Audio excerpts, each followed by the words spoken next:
Hello বন্ধু, তোমাদের সবাইকে সুরজিৎ মান্না ক্রিয়েশনস চ্যানেলের পক্ষ থেকে সুস্বাগতম। আশা করি তোমরা সকলে ভালো আছো। আমি তোমাদের জন্য এই ভিডিওটিতে তুলে ধরছি 2024 সালের সেকেন্ড সামেটিভ ইভ্যালুয়েশন তথা দ্বিতীয় পর্যায়ক্রমিক মূল্যায়নের জন্য অর্থাৎ সেকেন্ড ইউনিট টেস্টের জন্য অর্থাৎ ফাইনাল পরীক্ষার জন্য ক্লাস 8-এর ভূগোলের এক সেট প্রশ্নপত্রের সম্পূর্ণ সমাধান করছি।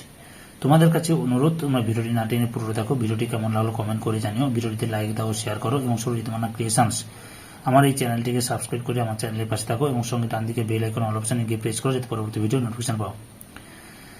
প্রশ্নপত্রের এই সেটটি তোমরা পেয়ে যাবে প্রান্তিকের শ্রী দেবাশিস মৌলিকের সম্পাদিত প্রশ্ন প্রস্তুতির 8 নম্বর সেটের ডঙ্গাপাড়া মুক্তিয়াপুর হাই স্কুল এইচএস এই স্কুলে যে প্রশ্নপত্রের সেটটি রয়েছে সেই সেটের সম্পূর্ণ সমাধান করছি। একে দেখে সঠিক উত্তরটি নির্বাচন করো।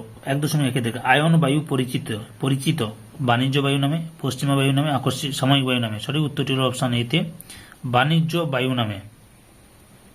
পরের প্রশ্ন 1.2 দেখে একটি উলম্ব মেঘ হল সিরাস কিউমুলাস স্ট্যাটাস। সঠিক উত্তরটি হল অপশন বিতে কিউমুলাস। 1.3 দেখে পৃথিবীর কসাইখানা নামে পরিচিত বাফেলো, ডুলুথ, শিকাগো। সঠিক উত্তরটি হল অপশন সিতে শিকাগো। পরের প্রশ্ন 1.4 দেখে পৃথিবীর চতুর্থ বৃহত্তম মহাদেশ হল উত্তর আমেরিকা, দক্ষিণ আমেরিকা, ওশেনিয়া। সঠিক উত্তরটি হল অপশন বিতে দক্ষিণ আমেরিকা। 1.5 দাগে চিনুক প্রবাহিত হয় পম্পাসের উপর দিয়ে, গিনি উপকূল দিয়ে, রকি পর্বতের পূর্ব ঢাল দিয়ে। সঠিক উত্তরটি হল অপশন সিতে রকি পর্বতের পূর্ব ঢাল দিয়ে। 2 দেখে এক কথায় উত্তর দাও। কোন যন্ত্রের সাহায্যে বায়ুর গতিবেগ পরিমাপ করা হয়? অ্যানিমোমিটার যন্ত্রের সাহায্যে। অ্যানিমোমিটার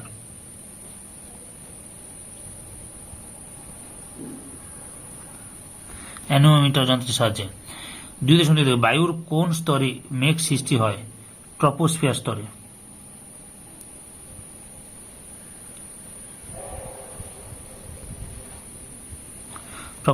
ট্রপোস্ফিয়ার স্তরে। 203 দেখে মিসিসিপি নদীর প্রধান উপনদী কোনটি? মিসৌরি।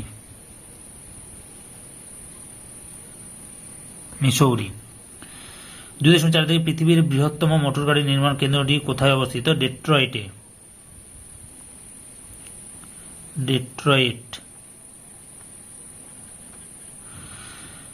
2.5 থেকে পৃথিবীর উচ্চতম হ্রদের নাম কি? টিটিকাকা।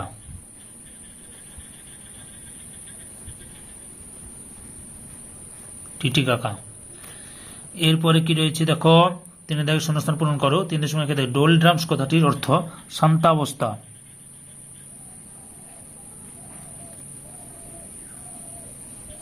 শান্তাবস্থা।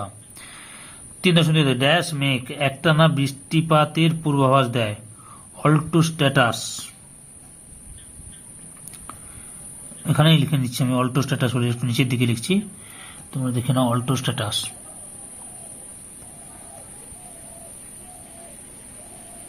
অল্টোস্ট্যাটাস।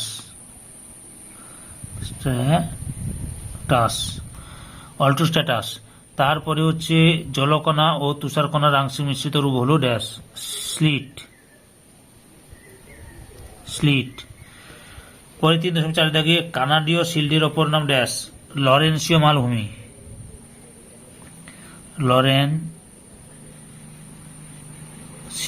মালভূমি। তারপরে রয়েছে ড্যাশ দক্ষিণ আমেরিকার শস্য ভাণ্ডার নামে পরিচিত? পম্পাস তৃণভূমি বা পম্পাস অঞ্চল। তৃণভূমি বা পম্পাস লিখলেও হবে শুধু। এরপরে 4 দাগে কি রয়েছে লক্ষ্য করো। 4 দাগে সংক্ষিপ্ত উত্তর দাও। 4.1 দেখে পেইরি তৃণভূমিকে কেন পৃথিবীর রুটি ঝুড়ি বলে? উত্তর আমেরিকার পেরি অঞ্চল পৃথিবীর রুটি ঝুড়ি বলে। এর কারণগুলি হল সমগ্র পেরি অঞ্চল জুড়ে প্রচুর গম চাষ হয়। এই অঞ্চলে উত্তরাংশে রকি পর্বতের পাদদেশে উষ্ণ স্থানীয় বায়ু চিনুকের প্রভাবে বরফ গলে গেলে বসন্তকালে ব্যাপক পরিমাণে গম চাষ হয়। এই অংশটি বসন্তকালীন গম বলয় নামে পরিচিত। এখানকার ডাকোটা রাজ্যে আমেরিকা যুক্তরাষ্ট্রে সর্বাধিক গম উৎপন্ন হয়। বসন্তকালীন গম বলয়ের দক্ষিণে শীতকালীন গম বলয়ে প্রচুর গম চাষ করা হয় অর্থাৎ সমগ্র অঞ্চলটিতে বিভিন্ন ঋতুতে প্রচুর গম উৎপন্ন হয় বলে এই অঞ্চলকে আরেক নাম রুটির ঝুড়ি বলা হয়। অথবা আমাজন নদীর মোহনায় কোনো বদ্বীপ সৃষ্টি হয়নি কেন? উত্তর তীব্র জলস্রোত। আমাজন নদীর সারা বছর প্রচুর জল বহন করে, সেকেন্ডে 1,16,000 টন। সেই জন্য নদীটিতে সর্বদা প্রবল স্রোত লক্ষ্য করা যায়। স্বল্প লবণতা, মোহনা থেকে 200 কিলোমিটার দূরত্ব পর্যন্ত সমুদ্রের জল ঘোলা থাকে এবং লবণতার পরিমাণ হ্রাস পায়। জোয়ার ভাটা, প্রবল বেগে জোয়ার ভাটা সংঘটিত হয় বলে কোনো রকম পলি আমাজন নদীর মোহনায় সঞ্চিত হতে পারে না। সমুদ্র স্রোত, আমাজন নদীর মোহনে প্রবল সমুদ্র স্রোত দেখা যায়, ফলে বাহিত পলি সঞ্চিত হওয়ার সুযোগ পায় না, ফলে আমাজন নদীর মোহনে কোনো বদ্বীপ সৃষ্টি হয়নি। 4.2 ঘূর্ণবাত কাকে বলে? কোনো অল্প পরিসর জায়গায় বায়ুর চাপ হঠাৎ কমে গেলে কেন্দ্রে নিম্নচাপ তৈরি হয় এবং বাইরের দিকে তুলনামূলক উচ্চচাপ থাকে। এই অবস্থায় উচ্চচাপ অঞ্চল থেকে বায়ু ওই নিম্নচাপ কেন্দ্রের দিকে প্রবল গতিতে কুণ্ডাকারে পাক খেতে খেতে ছুটে আসে, একেই বলে ঘূর্ণবাত। অথবা শিলাবৃষ্টি কাকে বলে? ঊর্ধ্বমুখী বায়ুর প্রভাবে অনেক সময় জলকণাগুলো অনেক উঁচুতে উঠে যায়। সেখানে জলকণাগুলো দ্রুত ঠান্ডা হয়ে ঊর্ধ্বপাতন প্রক্রিয়া বরফের টুকরোতে পরিণত হয়। বরফের টুকরো বজ্রবিদ্যুৎ সহ বৃষ্টির সাথে ভূপৃষ্ঠে ঝরে পড়ে, একে বলে শিলাবৃষ্টি। শিলাবৃষ্টিতে ঘরবাড়ি এবং ফসলের ক্ষয়ক্ষতি হয়। পশ্চিমবঙ্গে বসন্ত ও গ্রীষ্মকালে মাঝে মাঝে শিলাবৃষ্টি হতে দেখা যায়। নিচের প্রশ্নগুলির উত্তর দাও। 5 থেকে নিচের প্রশ্নগুলির উত্তর দাও। 5.1 হ্রদ অঞ্চলের কৃষির উন্নতির কারণগুলি লেখ। উত্তর, হ্রদ অঞ্চল উত্তর আমেরিকার অন্যতম কৃষি উন্নত অঞ্চল। এর কারণগুলি হল ভূমি, এখানকার বিস্তীর্ণ তরঙ্গায়িত সমতল ভূমি কৃষিকাজের পক্ষে উপযুক্ত। মৃত্তিকা, এই স্থানটি উর্বর কৃষিজ মৃত্তিকা দ্বারা গঠিত যা কৃষিকাজের পক্ষে অত্যন্ত অনুকূল। জলবায়ু, পরিমিত বৃষ্টিপাত ও উষ্ণতাযুক্ত নাতিশীতোষ্ণ আর্দ্র জলবায়ু ফসল যেমন গম, যব, ভুট্টা প্রভৃতির পক্ষে বিশেষ উপযোগী। মাটি পরিষ্কার বলবো না। জলসেচ, হ্রদগুলি থেকে কৃষির প্রয়োজনীয় জল জলসেচের মাধ্যমে সহজে পাওয়া যায়। তারপর শস্যাবর্তন, একই জমিতে বারবার একই ফসলের চাষ না করে পর্যায়ক্রমে বিভিন্ন ফসল চাষ করার ফলে একদিকে যেমন জমির উর্বরতা বজায় থাকে তেমনি অপরদিকে উৎপাদনও বেশি হয়। অথবা দক্ষিণ আমেরিকা মহাদেশের নদ নদীর বৈশিষ্ট্যগুলি লেখ। উত্তর, বৈশিষ্ট্য 1 নম্বরে দক্ষিণ আমেরিকার অধিকাংশ নদী আন্দিজ পর্বত থেকে উৎপন্ন হয়েছে। 2 নম্বরে এই নদীগুলি বেশিরভাগই পশ্চিম থেকে পূর্বে বা দক্ষিণ পূর্বে প্রবাহিত হয়েছে। 3 নম্বরে এই নদীগুলি অধিকাংশ দীর্ঘ ও আয়তনে বিশাল। 4 নম্বরে নদীগুলি বৃষ্টির জল ও বরফ গলা জল উভয় দ্বারাই পুষ্ট, তাই নিত্যবহ।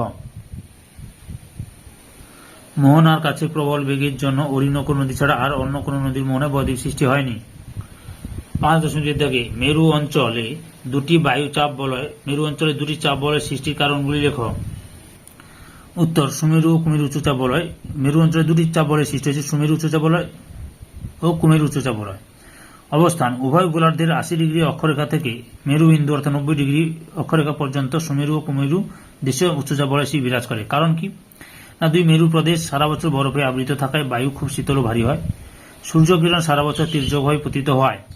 উষ্ণতার অভাবে বায়ুতে জলীয়বাষ্প থাকে না এবং সুমেরু ও কুমেরু বৃত্ত প্রদেশের ঊর্ধ্বগামী বায়ুর কিছু অংশ 2 মেরু অঞ্চলে নেমে আসে, ফলে এখানে উচ্চচাপ বলয় সৃষ্টি হয়েছে।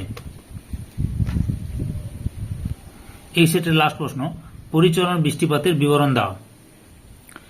পরিচলন বৃষ্টিপাতের সংজ্ঞা, ভূপৃষ্ঠের অধিক উষ্ণতার ফলে পরিচলন পদ্ধতিতে জলীয়বাষ্পপূর্ণ উষ্ণ বায়ু ঊর্ধ্বে উঠে ঘনীভূত হয়ে যে বৃষ্টিপাত হলে তাকে পরিচলন বৃষ্টিপাত বলে। তোমরা পারো যদি এই ছবিটা আঁকবে। সৃষ্টির পরিবেশ, লম্ব সূর্যরশ্মি, প্রচন্ড উত্তপ্ত জলভাগ, ভূভাগ, বাতাসে অধিক জলীয়বাষ্পের যোগান হল পরিচলন বৃষ্টির আদর্শ পরিবেশ। পদ্ধতি, ভূপৃষ্ঠের যে সমস্ত অঞ্চলে জলভাগের বিস্তার বেশি এবং সূর্যরশ্মি প্রায় লম্বা হয়ে পড়ে সেখানে জলভাগ থেকে প্রচুর জলীয়বাষ্প বায়ুতে মেশে। এই জলীয়বাষ্পপূর্ণ উষ্ণ ও হালকা বায়ু উপরে উঠে যায় এবং উপরে শীতল বায়ুর সংস্পর্শে এসে এই বায়ুস্থিত জলীয়বাষ্প শীতল ও ঘনীভূত হয়ে ক্ষুদ্র ক্ষুদ্র জলকণায় পরিণত হয় এবং মেঘের সৃষ্টি করে। এই জলকণা পরস্পর যুক্ত হয়ে ক্রমশ বড় হয় এবং মাধ্যাকর্ষণ শক্তির টানে পরিচলন বৃষ্টির ভূপৃষ্ঠে ঝরে পড়ে। উদাহরণ, নিরক্ষীয় অঞ্চলে সারা বছর বিকেল বেলা পরিচলন বৃষ্টি হয়। ক্রান্তীয় অঞ্চলে মৌসুমী বায়ু প্রভাবিত দেশগুলিতে মৌসুমী বায়ু আসার আগে পরিচলন বৃষ্টি হয়। নাতিশীতোষ্ণ গ্রীষ্মকালের শুরুতে এই বৃষ্টি হয়ে থাকে। সম্পূর্ণ ভিডিওটি দেখার জন্য তোমাদের সবাইকে অসংখ্য ধন্যবাদ।